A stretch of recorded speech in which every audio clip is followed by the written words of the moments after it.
On our anniversary, her eyes didn't shine the way they usually did. I brushed it off, maybe she was just tired. I didn't know those eyes were carrying the weight of a secret. Anniversaries used to feel like something real. Not just a date on the calendar, but a day that carried weight, a thread in the larger tapestry of our lives. And maybe that's why I noticed it. The way her eyes didn't catch the light the way they used to. There was no glow. No warmth. Just a dull, faraway glaze, like she was looking through me. Like she was somewhere else entirely. Still, I told myself stories. Maybe she didn't sleep well. Maybe she had too much on her mind. Work had been rough lately, especially with her team downsizing and that new project draining her energy. I told myself a dozen things in the space of a few seconds, anything that would let me ignore the creeping sense that something wasn't right. I gave her flowers like I always did, wrapped in the same brown paper from the same shop on the corner. She thanked me, smiled, but the smile barely touched her face. It didn't rise up to her eyes. It felt performed. We went to dinner. A quiet little place we both liked. The food was good. The wine was decent. But she kept checking her phone even though it never lit up. Just these idle glances like she was hoping for something. Or someone. I watched her thumb hover over the screen, then retreat. It should have been nothing. But it didn't feel like nothing. I asked how her day was. She said it was fine. That word again. The one that shuts the door, keeps you at arm's length. I tried to reach her the way I used to, joked about our first date, reminded her of how awkward I'd been, how she wore that green scarf that made her look like spring even though it was November. She laughed, but it was short. She looked past me again. Over my shoulder, toward the bar. Not at anyone. Just away. That night, when we got home, she went straight to bed. No glass of wine on the couch. No lingering in the hallway. No pause by the bathroom mirror. I followed her, and after a while, she was curled up with her back to me, pretending to sleep. I could hear her breathing steady, too steady. Like someone who wanted to sound asleep. I lay there for hours listening to the silence between us. Measuring the distance that had crept into the bed without either of us inviting it. The next morning, I woke up before her. I just watched her breathe. Studied her face, trying to convince myself that nothing had changed. That I was just overthinking, overanalyzing. Maybe it was me. Maybe I'd let the routine set in too deep, let the spark slip through my fingers without noticing. Maybe she was waiting for me to do something different. To show up. But still, that look in her eyes. Distant. Guarded. Like she was shielding something. I didn't know it then, but that morning was the beginning of the unraveling. The first thread tugged loose. And I had no idea how much it would take with it. I had been planning it for months, 2 tickets to Paris, her dream city. I pictured her joy, her tears, her kiss. But I had no idea who would really be crying that night. It started in January. She'd mentioned Paris again, casually, while flipping through a travel magazine in bed. Someday, she'd said, half smiling, as if the city were a place that only existed in postcards and fantasies. I made a quiet decision right then, listening to her describe the way she wanted to sip coffee in Saint-Germain, to stand beneath the Eiffel Tower at night. I'd take her there. Not someday. Soon. I saved. I rearranged deadlines, pulled extra hours, trimmed things from my own life to make space in our budget. Every decision pointed toward her, toward the way I imagined her eyes lighting up when she saw the tickets, when she realized it was real. A real trip. For the two of us. For us to remember who we were before routine took over. Before everything felt like quiet distance. She'd been different lately, yes, but I thought maybe this would fix it. Or not fix it, that wasn't the right word, but remind us of how good things had been. How good they still could be. I chose our anniversary for the reveal. I wanted it to be special, dramatic in the best way. I had a little folder tucked in my desk drawer with the confirmation emails, the Airbnb details, even a list of little cafes and bookstores she'd once bookmarked on her phone. I thought of everything. Every detail felt like a stitch in some invisible thread I was trying to weave back between us. So when she looked so distant that morning, when her smile was faint and her mind seemed elsewhere, I doubled down. I told myself this would turn it around. That I'd give her the news after dinner, let the magic of the evening smooth over whatever had been weighing her down. When we got home, I reached into the drawer and pulled out the envelope. I had printed everything, even added a little note in French on the front, pour nous. Pour toujours. For us. For always. She opened it slowly like it was a bill or a grocery list. Her eyes scanned the tickets. Then the Airbnb printout. Her lips parted like she was about to say something, but she didn't. I waited. She just looked at me, her expression unreadable. Like she was trying to do the math on something. Like she was weighing options in real time. And then finally she forced a smile. Said it was so thoughtful. That word again, thoughtful. Flat. colorless. She didn't cry. She didn't laugh. She didn't kiss me. She barely even touched the papers again once she'd set them down. Said she needed to shower, disappeared down the hall, and closed the door. I sat there alone, envelope still in my hand, staring at the corner where she'd vanished. And that's when the cold started to settle in. Not the kind you feel on your skin, but the kind that sinks into your bones. The kind that whispers that something is deeply wrong. I didn't cry that night. Not then. I just sat in the quiet, trying to convince myself it had just caught her off guard. That maybe the stress at work was still pulling at her. That maybe I'd see her excitement in the morning. But deep down, a shift had happened. I'd given her something I thought would bring us back together. Something that should have meant the world. But she held it like it was a burden. And somewhere between the envelope and the closed bathroom door, I started to realize I wasn't the only one keeping secrets. At dinner, she barely touched her food. She smiled, but it didn't reach her eyes. I asked if everything was okay. She said we needed to talk after dessert. It was a Saturday, the kind that felt like it should have belonged to us. Cool air, early spring light, the kind of evening when couples fill up sidewalks and restaurant windows glow gold against the dark. I'd made a reservation at the place where we celebrated our second anniversary. She used to love it, the little corner table near the window, the way the waiter always remembered her favorite wine. It felt like a safe choice. Familiar. Comforting. Maybe too safe in hindsight. She wore the earrings I bought her last Christmas. I noticed because I'd spent weeks picking them out and because I hadn't seen her wear them in months. It should have made me feel something good. But instead, it made me wonder what kind of occasion she thought this was. From the moment we sat down, something was off. Again. Worse this time. She picked at her napkin. She glanced at her phone, not often enough to be rude, but just enough to be noticed. And then there was the clock above the bar, visible from where we sat. Every few minutes, her eyes flicked to it. Quick, automatic, like a reflex. At first, I told myself maybe she had something planned. Maybe she'd gotten me something too. A surprise. A timed reservation. Some moment of her own to mirror what I tried to give her. But that thought barely lasted. There was no excitement in her face. No flicker of anticipation. Just tension. As if she were counting the minutes to get through something. I tried to talk to her, to bridge the gap. Asked about her week. She said it was fine. Asked how her mom was doing. Good. I asked if something was bothering her. She looked at me for a second too long before she answered. Then she said, let's talk after dessert. And she smiled. A small, tired smile. Like a nurse trying to soothe a patient before delivering bad news. That sentence, let's talk after dessert, landed heavier than anything I'd heard from her in years. It wasn't just the words. It was how deliberately she placed them. Like she'd practiced them. I looked at her, really looked, and felt the swell of quiet panic rise in my chest. It was the way she held herself. Not stiff, not angry. Just resigned. Like something had already happened. Like a decision had already been made. The waiter came and asked if we wanted dessert. She said yes. I didn't want anything, but I nodded. Because I suddenly needed more time. I needed those 10 extra minutes, that slice of cheesecake neither of us would touch, to brace myself for whatever was coming. I watched her while we waited. Watched her cut a tiny square of chicken and move it around her plate. Watched her glance back at that clock one more time. In the quiet space between us, I realized I didn't know what kind of talk we were about to have. But I knew it wouldn't be good. You don't look at someone like that, not when you're about to share something beautiful. She wasn't preparing a confession. She was preparing a departure. And I could feel it. Heavy. Imminent. I just didn't know from where it was going to come or how far away she already was.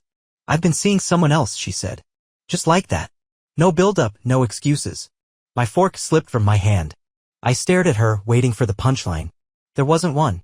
It happened in that strange pocket of silence after the dessert was placed on the table.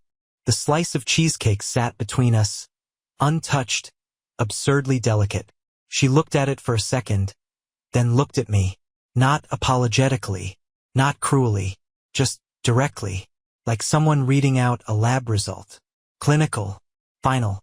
I've been seeing someone else, she said. My hand jerked. Reflexively, and the fork slid from my fingers. It hit the plate with a muted clang, not loud enough to draw attention, but loud enough to mark the moment. I didn't pick it up. Couldn't. I thought, for one insane moment, that she was joking, that this was some elaborate, awful test of my love, some dramatic gesture meant to provoke a reaction. But when I looked at her, really looked, I saw that same dull distance from that morning. And I realized it hadn't been distance. It had been detachment. There was no build-up, no fumbling apologies, no nervous preamble or tears, just the sentence. And in the space after it, the weight of everything that sentence destroyed. I didn't speak. I couldn't find my voice. My mind couldn't even catch up with the implications because it was still trying to understand how she had just said that. So simply, as if the words had no edges, as if they hadn't just carved a hole straight through me. I wanted to ask 100 questions at once. Who? When? How long? Why? But none of them made it past my lips. I just stared at her, numb, like the room had been pulled out from under me. She didn't explain, didn't reach for my hand. She just sat there, her posture still, her expression unreadable. Not angry, not smug, just empty. It struck me then, how far away she must have already been for this to come out so cleanly. I'd been holding on to scraps of connection. The way she still made coffee in the morning, the way she still folded the laundry, the way she still kissed me goodnight, even if lightly. I told myself those small things meant we were still intact. But she had crossed a line long before this conversation. And now she was standing on the other side, looking back at me like a stranger. I kept expecting the world to react, for something to shatter or scream or shake. But the restaurant stayed the same. Couples still murmured around us. Glasses still clinked. The cheesecake still sat, untouched, between us. I wanted to leave. I wanted to disappear. But my body stayed rooted in that chair, like I was watching a car crash happen in slow motion, unable to move until it ended. She picked up her water, took a small sip and looked down, as if she'd done her part, as if that confession had been her burden to release, and now it was mine to carry. I looked at her and saw not my wife, not my partner, not the woman I'd planned a life with, but someone I didn't recognize. And in that recognition, the first crack split through me. Not loud, not dramatic, just quiet, internal, and final. It didn't make sense. We were fine, weren't we? I tried to speak, but my throat burned. How long? I whispered. She lowered her eyes. Since before the wedding. It was like something in my brain misfired. A glitch, a blank spot where logic was supposed to live. Because what she said didn't match anything I thought was real. I was staring at the same woman who used to fall asleep against my chest, who once cried happy tears when I proposed to her in that little cabin by the lake. And now I was being told that the story I thought we'd lived together had been layered over something else. Something secret. Something rotten. I couldn't feel my hands. I remember that clearly. My fingers were numb, and I kept clenching them beneath the table to try to ground myself. I didn't want to cry in that restaurant. I didn't want to fall apart under the soft lighting and the low music and the oblivious hum of other people living their lives like nothing had just collapsed. How long? I managed. Just those 2 words. I couldn't say more. She looked away. Not dramatically, there was no flair, no theatrics. Just a quiet dropping of her eyes, like a shutter closing. Then she said it calmly, like it was just another piece of the story. Since before the wedding. There are moments in life that don't feel real, that feel like you've been yanked out of your own body and forced to watch something unfold from a distance. That was one of them. My mouth went dry. My stomach twisted into something unrecognizable. I looked at her and saw 2 versions of her at once. The woman I married, and the woman who stood beside me on our wedding day already hiding this truth. Before the wedding, before the vows, before the photos, the speeches, the first dance. Before all of that, she had already started writing a different story. One I wasn't in. My memory flickered. Little moments I hadn't thought twice about now crashing down like broken glass. The weekend she said she was sick and couldn't come to the cake tasting. The night before the ceremony, when she went quiet on the phone, saying she was just nervous. The moment she hesitated during her vows, just for a second, barely noticeable. I chalked it up to nerves. But now those fragments twisted into something darker. I remember blinking hard, trying to keep the tears from coming. Not because I wanted to be strong, but because I couldn't bear the thought of showing her just how much I was unraveling. Not here. Not in front of that cheesecake. Not under those warm lights. I wanted to scream, but there was no sound in me. Just this low, rising wave of something I couldn't name, disbelief, rage, grief, all blending into a pressure that built behind my ribs. Why hadn't I seen it? Why hadn't I felt it? Were all those little gut feelings I'd brushed off just ignored warnings? Was I that naive? That blind? I looked back at her. She was still staring down, her hands in her lap. Like she was waiting for a verdict. Like this was a confession, not a conversation.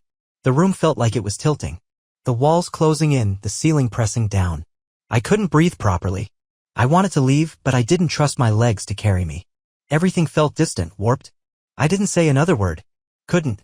The weight of her answer had knocked something loose inside me, something I wasn't sure I'd ever get back. It didn't make sense. We were fine, weren't we? I tried to speak, but my throat burned. How long? I whispered. She lowered her eyes. Since before the wedding. It was like something in my brain misfired. A glitch, a blank spot where logic was supposed to live. Because what she said didn't match anything I thought was real. I was staring at the same woman who used to fall asleep against my chest. Who once cried happy tears when I proposed to her in that little cabin by the lake. And now I was being told that the story I thought we'd lived together had been layered over something else. Something secret. Something rotten. I couldn't feel my hands. I remember that clearly. My fingers were numb and I kept clenching them beneath the table to try to ground myself. I didn't want to cry in that restaurant. I didn't want to fall apart under the soft lighting and the low music and the oblivious hum of other people living their lives like nothing had just collapsed. How long? I managed. Just those 2 words. I couldn't say more. She looked away. Not dramatically, there was no flair, no theatrics. Just a quiet dropping of her eyes, like a shutter closing. Then she said it calmly, like it was just another piece of the story. Since before the wedding. There are moments in life that don't feel real. That feel like you've been yanked out of your own body and forced to watch something unfold from a distance. That was one of them. My mouth went dry. My stomach twisted into something unrecognizable. I looked at her and saw 2 versions of her at once, the woman I married and the woman who stood beside me on our wedding day, already hiding this truth. Before the wedding. Before the vows. Before the photos, the speeches, the first dance. Before all of that, she had already started writing a different story. One I wasn't in. My memory flickered, little moments I hadn't thought twice about now crashing down like broken glass. The weekend she said she was sick and couldn't come to the cake tasting. The night before the ceremony when she went quiet on the phone, saying she was just nervous. The moment she hesitated during her vows, just for a second, barely noticeable. I chalked it up to nerves. But now those fragments twisted into something darker. I remember blinking hard, trying to keep the tears from coming. Not because I wanted to be strong, but because I couldn't bear the thought of showing her just how much I was unraveling. Not here. Not in front of that cheesecake. Not under those warm lights. I wanted to scream, but there was no sound in me. Just this low, rising wave of something I couldn't name, disbelief, rage, grief, all blending into a pressure that built behind my ribs. Why hadn't I seen it? Why hadn't I felt it? Were all those little gut feelings I'd brushed off just ignored warnings? Was I that naive? That blind? I looked back at her. She was still staring down, her hands in her lap.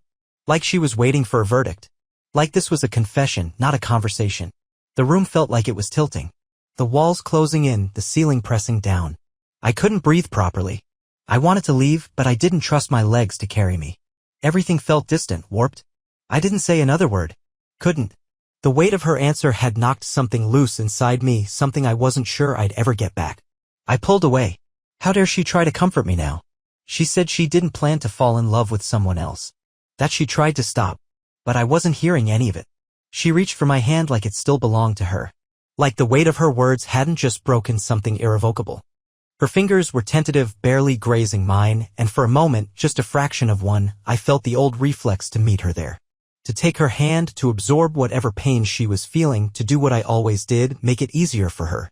But I didn't. I couldn't. I pulled away, slow but firm. It wasn't dramatic.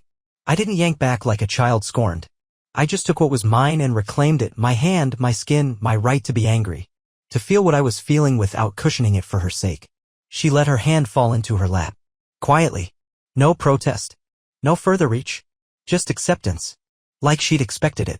Maybe she had. She said, I didn't plan for this. Her voice low, like we were in church. Like the air between us was sacred somehow. It just happened. I stared at her, hollow. That phrase, it just happened, felt like a slap dressed in silk. As if love was some careless mistake, something that tripped and landed in her lap while she wasn't looking. Then she said she tried to stop. That she didn't mean to let it go on this long. That she thought she could end it and keep us intact. Like she was offering me scraps of morality, shreds of restraint I was supposed to be grateful for. I heard none of it. Or rather, I heard the words, but they bounced off some invisible wall that had risen between us. I wasn't ready for explanations. I wasn't ready for the soft tones and the downward eyes and the "I still care about you" because none of it mattered. Not anymore. She talked and I watched her mouth move, but my mind had left the table. I was somewhere else, remembering the day we moved into our first place, her arms around a box labeled kitchen, laughing about how it smelled like her mom's perfume. I was hearing her voice on the night I got the job offer I didn't think I'd land, how proud she sounded. I was remembering the first time she said she loved me, quiet and a little scared, as if I might not say it back. Now that same voice was trying to explain how she fell in love with someone else and somehow expected me to sit with that truth calmly. As if the past was a blanket we could wrap around this new, broken version of us and pretend it still offered warmth. I stayed silent. Not because I didn't have questions, but because I knew I wouldn't believe her answers. Not now. Maybe not ever. The waitress came by and asked if everything was all right. Reflexively, I nodded. Of course I did. That's what you do when your world is ending in public. You keep the edges neat. You lie with your body even when your heart is in freefall.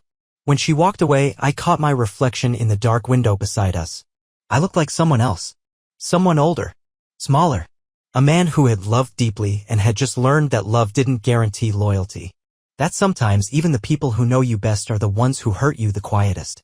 She sat across from me, hands folded, waiting. For what? I didn't know. Forgiveness? Permission to keep speaking? But I had nothing left to give her. Not in that moment. Not after that. I wanted to throw them on the table. To scream, to ask why she let me plan all this when she knew. But I stayed silent. Silence was louder than anything I could have said. The envelope was still in my coat pocket. Heavy somehow. Not in weight, but in presence, like it was alive now, pulsing with humiliation. With betrayal. With the remnants of a future I had tried to shape with my own 2 hands. 2 tickets to Paris. Her dream. Our dream. A city built on romance, on art and cobblestones and promises. I'd imagined us walking the Seine at night, fingers intertwined, starting over. I had imagined us. And all the while, she'd been in love with someone else. I kept my hand pressed against the ticket outline in my pocket, like I could absorb its pain, like I could crush it into non-existence. I wanted to slam it down on the table between us. Wanted to force her to look at it, really look, and confront the scale of what she had let me believe. Why hadn't she stopped me? Why had she let me plan and save and hope? What kind of cruelty was that? To sit across from me while I spoke about Parisian cafes and day trips to the countryside, to smile faintly while I talked about spring in Montmartre, to pretend? But I didn't throw the envelope. I didn't raise my voice. I didn't even move. Because something in me knew that even that kind of reaction, that burst of rage, would have given her too much. It would have shown her how deep she'd cut me. And I wasn't ready to hand her that power. So I stayed still. And the silence between us stretched long and sharp. It said everything. It carried every question I couldn't form, every wound I couldn't begin to name. It echoed with all the dinners we wouldn't share, the streets we wouldn't walk, the quiet mornings we wouldn't have in that little Paris apartment I'd picked out for us. It was a silence filled with ghosts. I think part of her wanted me to react. Not dramatically, she would have hated a scene. But she was waiting for something. Maybe anger. Maybe grief. Maybe just anything that would help her feel less monstrous. Less responsible. But I gave her nothing. And in that nothing, I could see it start to reach her. Not regret exactly, but discomfort. The realization that I wasn't going to cushion this moment for her, wasn't going to rescue her from the mess she'd made. Not with words. Not with reassurances. Not even with pain she could see and comfort. The envelope sat like a weight against my ribs, burning hotter with every second. I imagined us in Paris again, a flicker of that fantasy, and then watched it collapse. The idea of sitting across from her in a candlelit bistro, knowing what I knew now, it was absurd. Laughable. Like pretending a shattered glass could still hold water. Eventually she said my name. Softly. Like it might undo something. But I didn't respond. I just stared past her, through the reflection in the window, past the people laughing at the bar, past the flickering candle on our table. The silence said it all. You killed something. And I don't think you even realize what it was. I watched her walk into the bedroom and unzip a suitcase, her suitcase. She had already decided. She wasn't asking for forgiveness. She was asking for space. The quiet of the apartment hit different that night. Heavier. Not just silence, but absence in waiting. That hollow, anticipatory kind of stillness right before something leaves you, or maybe before you finally understand it already has. She didn't say much when we got home. Just slipped off her shoes, set her bag on the counter like it was any other night, and walked toward the bedroom with that calm, deliberate pace that had started to scare me. The pace of someone who wasn't wrestling with anything anymore. I stood in the hallway, not following her. I heard the faint sound of the closet sliding open. Hangers clinking against one another. A drawer being pulled. The fabric whisper of clothes being folded. I didn't need to look. I knew. There's a sound to leaving. A rhythm. A choreography that plays out when someone's made their choice. When I finally walked in, she didn't jump. Didn't look startled. Just glanced over her shoulder as the zipper of her suitcase cracked open. Her suitcase. Not mine. Not ours. Hers. It was the one she used when she traveled for work, the one with the tiny scuff near the wheel she used to joke about like it gave the thing character. She'd chosen that one deliberately. It wasn't impulsive. This wasn't a storm out and slam the door moment. This was planned. Clean. She kept folding clothes without looking at me. A blouse. A sweater. The blue jeans she wore on our last road trip. Every item a memory I wasn't invited into anymore. I didn't ask where she was going. I didn't ask if she'd be back. I didn't ask if this was temporary or permanent. Because I knew. If someone is already packing, the decision isn't in motion, it's already complete. This wasn't a conversation. This wasn't a plea. It was an execution. She wasn't asking for forgiveness.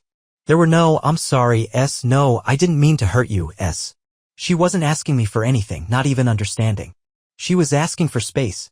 And she was taking it without permission, without negotiation.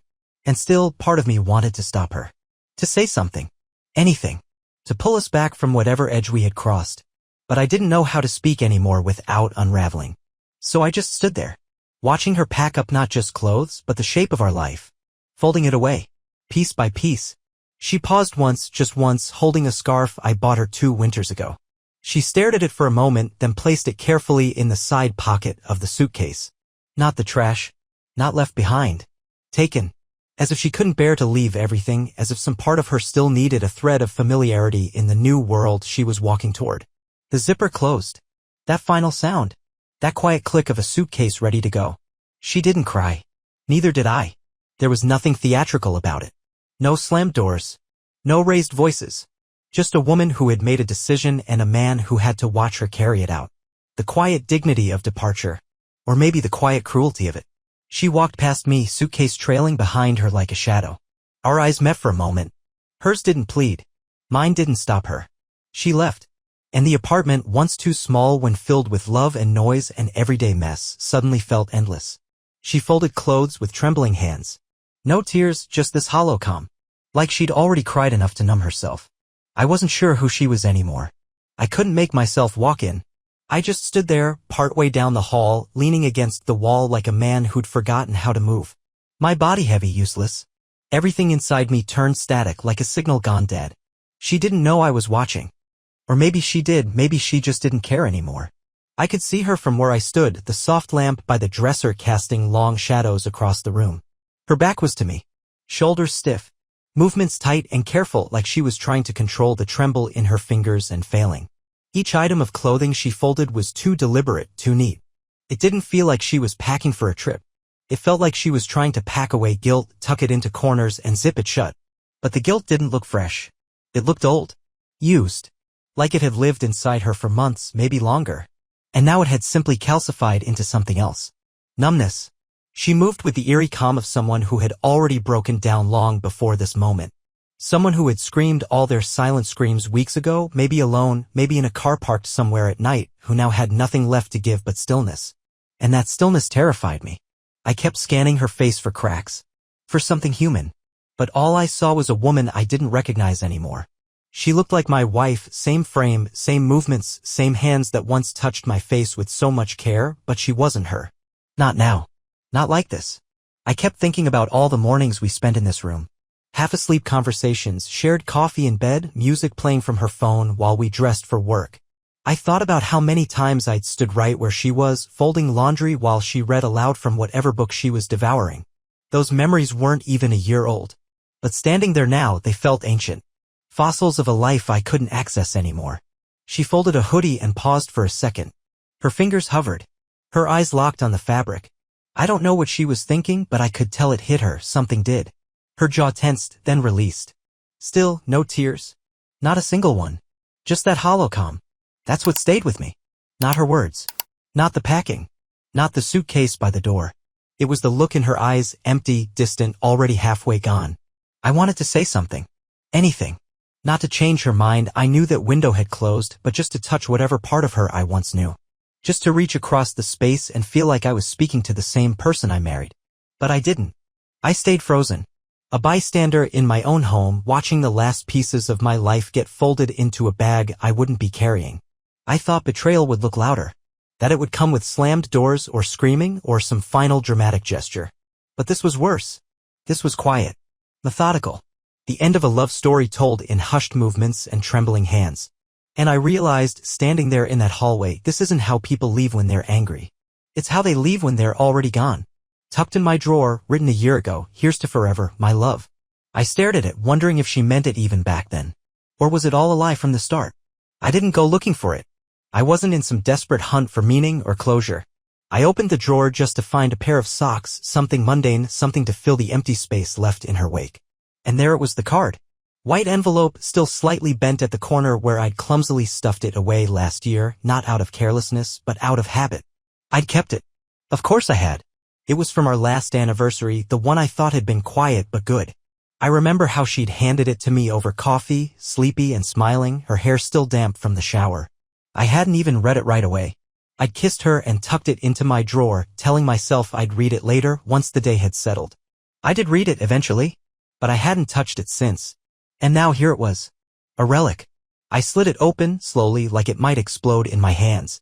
The handwriting was unmistakably hers, slightly slanted, neat but with occasional loops that spiraled just a little too wide. She'd once told me her pen always ran ahead of her thoughts. I write like I'm chasing something, she'd said. I used to find that endearing. Here's to forever, my love. That was the closing line. I read it again. And again. Each time, it hollowed out a little more. Forever. A word we throw around like it means something solid. But it's soft, isn't it? Fragile. Too light for how heavy we try to make it. It cracked the moment she let someone else into the space where only we were supposed to live. I read the rest, too. The part where she wrote about how I was her home. How she felt safest when she was with me. How she couldn't wait for all the places we'd go, whether it's Paris or just down the street for ice cream. I wanted to believe those words had been real. That when she wrote them, she meant them. That she hadn't already been pulling away, already living a divided life. But how could I know? How do you ever really know when someone's already compartmentalized you? Had she been lying back then? Or had she convinced herself that she still loved me even as she gave pieces of herself to someone else? That's the worst part. Not knowing when the truth started to bend. Not knowing when you stopped being the one. Not knowing if you ever were. I held the card like it might answer me, like the ink would smudge into clarity, like I could read between the lines and find some hidden message. But it just stared back at me. Cheerful, romantic, false. I didn't throw it away. I didn't rip it up. I couldn't. Maybe I was still trying to hold on to the version of her that had written it. Maybe I just wanted to believe that for at least one moment in time, she meant what she said. That there was a version of us that was true, even if it ended in silence and half-packed bags. Or maybe I didn't want to throw it away because part of me knew, once I did, I'd have nothing left to question. No evidence to reread. No illusion to measure myself against. Just the truth. Cold. Unchanging. Unwritten. She looked back once, eyes glistening. I did love you, she said softly. Past tense. That hurt more than the betrayal. It was the quiet end of everything. I stood near the kitchen counter, hands tucked into my sleeves like I was trying to shield myself from something that had already hit. Her suitcase sat by the door. The kind of door we used to come through laughing, soaked from the rain, full of takeout and cheap wine and plans for movies we never finished. She stood there for a moment longer than necessary. Her hand on the doorknob. Her breath slow and shallow like she was bracing herself. For what, I wasn't sure. Maybe she thought I'd stop her. Maybe she hoped I wouldn't. And then she turned around. Just a fraction. Just enough that I could see her face one last time before it became memory. Her eyes were glassy. Not full tears, just that shimmer, the kind that sits heavy but never spills. Her mouth opened, then closed again. And finally, she said it. Softly. Like it was a confession she owed herself more than me. I did love you. Past tense. The words landed like a needle, small, precise, almost gentle in delivery but devastating in effect. Did, not do. Not still. The kind of word that closes a door even as it leaves it ajar. It was worse than the cheating. Worse than the secrecy, the lies, the empty anniversary. Because it was final. Not the crack of betrayal, but the confirmation that something I held sacred had died quietly without warning, without witness. And I hadn't even been invited to its funeral. I didn't reply. I couldn't. What do you say to that? Thank you? I'm sorry? Come back? No. There was nothing left. Not between us. Not in the space where love used to live. She lingered for a moment like she was waiting for some invisible cue. But none came. So she turned the knob, opened the door, and left. The click of the door closing behind her echoed through the apartment in a way I'll never forget. Not loud, not dramatic, just definite. Like a punctuation mark at the end of a sentence I hadn't realized she'd already written.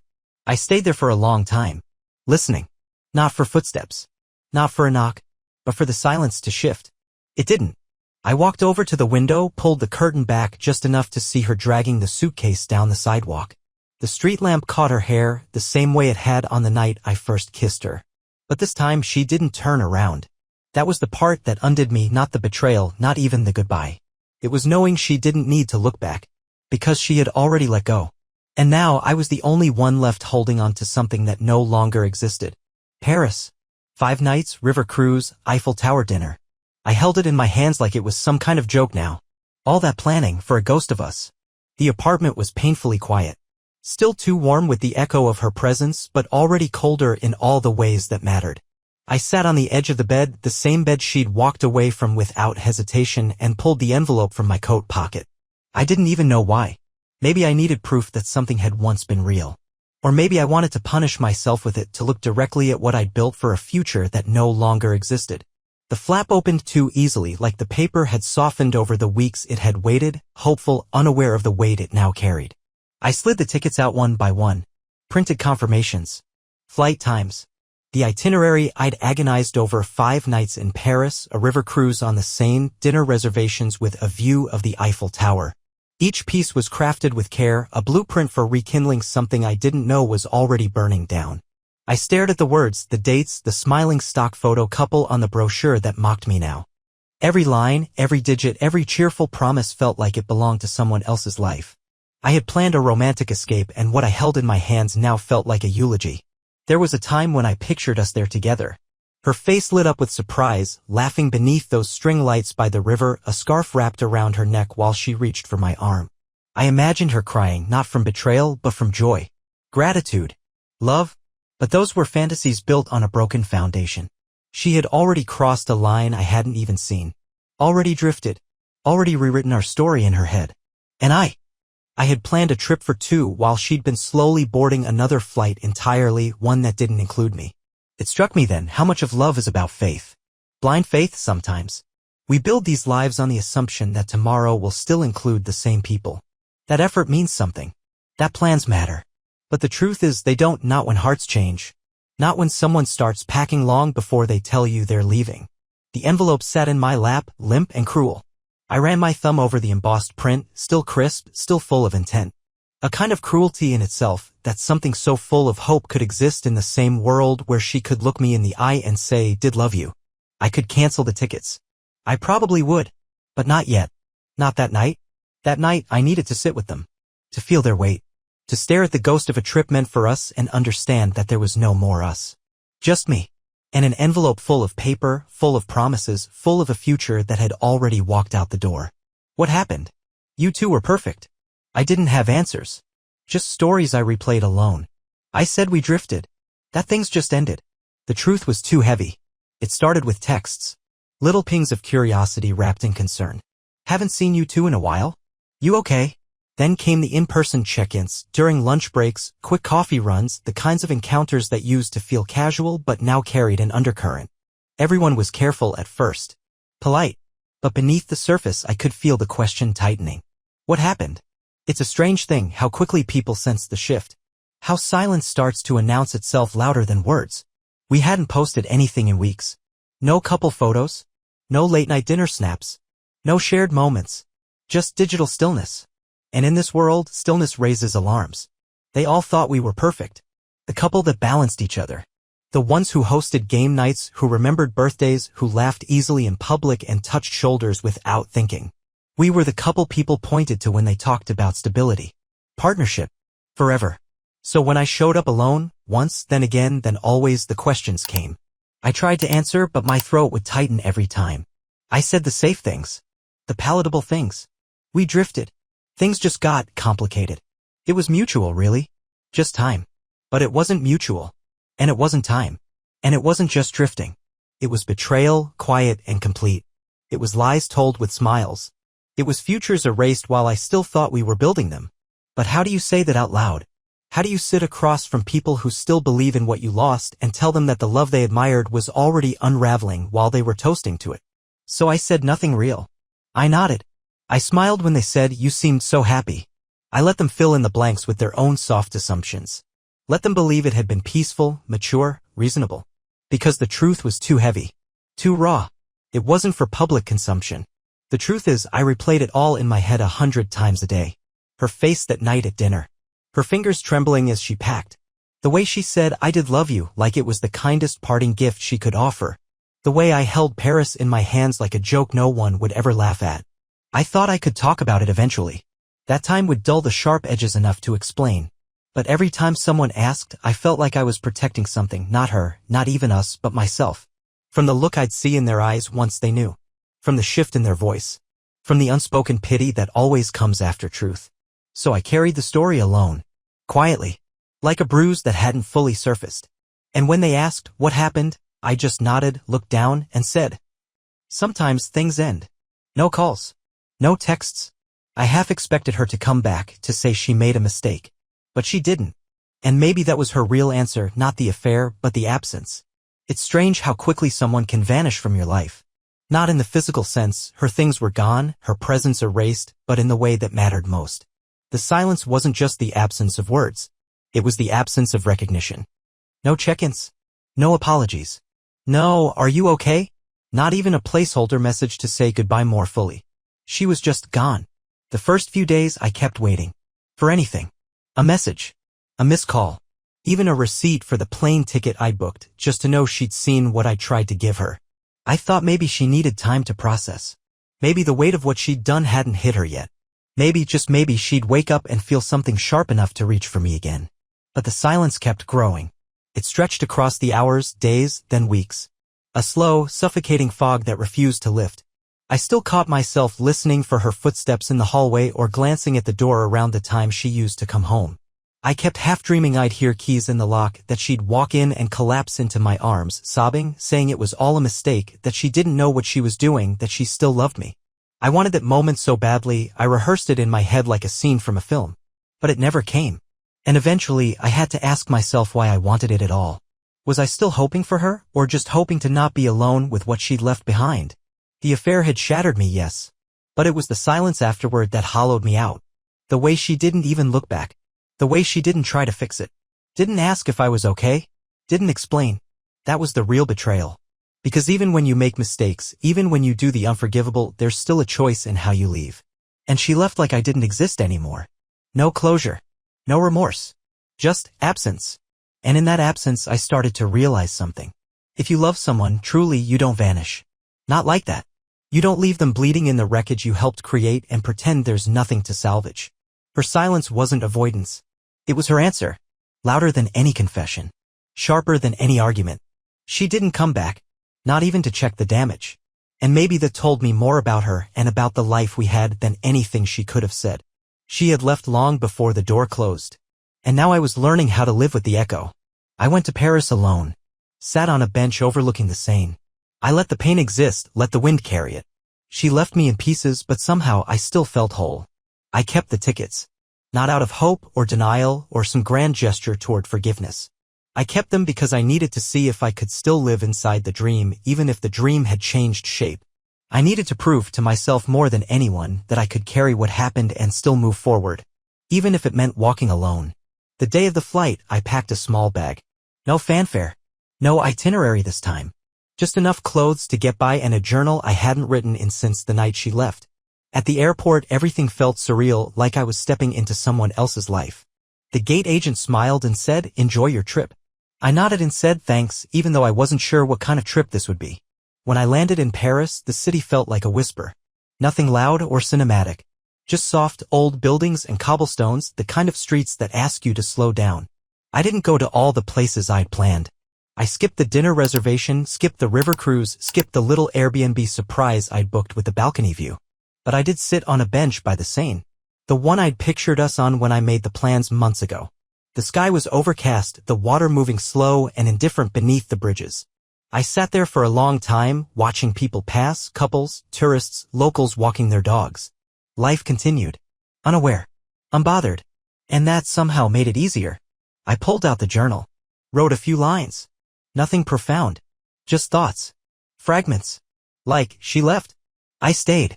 I'm still here. The pain didn't vanish. It wasn't some cinematic release, no tearful transformation. But I let it be. I didn't fight it. I didn't try to reframe it.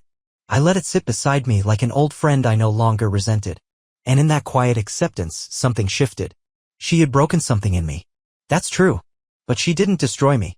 She left me in pieces, but those pieces didn't scatter. They stayed. And I'm still holding them. Some sharp. Some soft. But mine. As the wind moved across the river, I felt something I hadn't felt in months, stillness. Not the stillness of waiting. The stillness of being. And in that moment, I realized I didn't come to Paris to forget her. I came to remember myself. She's gone.